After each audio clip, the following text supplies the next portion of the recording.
شمر ملعون نے جب حضرت حسین علیہ السلام کی سر تن سے جدا کیا تو امام کی سینی سے اترا اور خون میں لت پت سر کو ایک لمبے نیزے پر چڑھ کر بلند کیا اور بلند آواز سے نعرہ تکبیر لگایا۔ جنہیں امام علیہ السلام کا سر جدا ہوا، زمین میں زلزلے شروع ہو گئی، آسمان تاریک ہو گیا، سورج کی روشنی ایسے تاریکی میں بدلے کہ ستارے نظر آنے لگے۔ امام علیہ السلام کی شہادت کی بعد لوگ 1 گھنٹہ تک متحیر ہو گئی کہ ان کا زمین کو زلزلہ آ گیا تھا۔ فضا میں ہولناک آوازیں بلند ہو رہی تھی،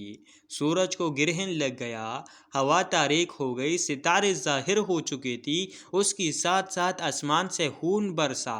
سرخ اور سیاہ آندھی چلی، دنیائے عالم کی حالت بدل گئی۔ لوگوں میں عجیب وحشت پیدا ہو گئی کہ ابھی آسمان سے کوئی عذاب آنے والا ہے۔ گھنٹے کے بعد آہستہ آہستہ فضا روشن ہوئی، گرد و غبار بیٹھ گیا، سرخی ہر طرف ہوئی،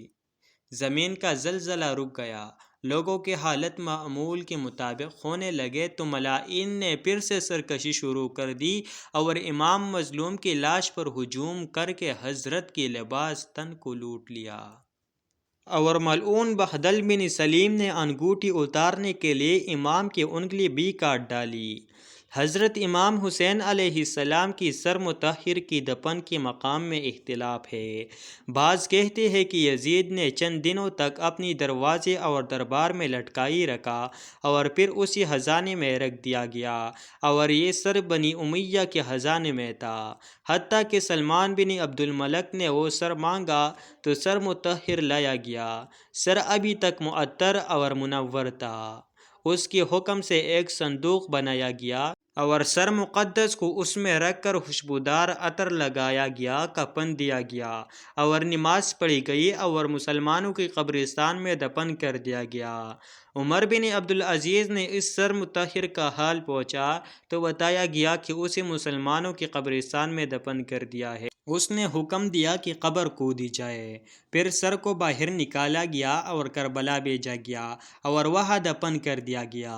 ان خطبات اور کلمات کو پڑھنے کے بعد کسی بھی مسلمان کو یہ شبہ نہیں ہو سکتا کہ حضرت حسین علیہ السلام کا یہ جہاد اور حیرت انگیز قربانی کا مقصد اپنی نانا اور بابا علی کا دین قائم رکھنا تھا، نہ کہ کسی اقتدار و حکومت کے لیے تھا۔ آپ نے تمام مشکلات کے باوجود باطل کو تسلیم نہیں کیا، بلکہ حق اور سچ کی راہ پر ایک صابر بن کر آخر تک ڈٹے رہے۔ آپ نے یہ سارا جہاد اس لیے کیا تاکہ کتب و سنت کے قانون کو صحیح طور پر رواج دے، اسلام کے نظام عدل کو از سر نو قائم کرے۔ حضرت امام حسین علیہ السلام تاریخ کی وہی واحد شجاع ہے جنہوں نے ثابت کیا کہ ہمیں حق کے مقابلے میں نہ زور و زر کی نمائش سے مرعوب ہونا چاہیے اور نہ جان و مال اور اولاد کا خوف اس راستے میں حائل ہونے دے۔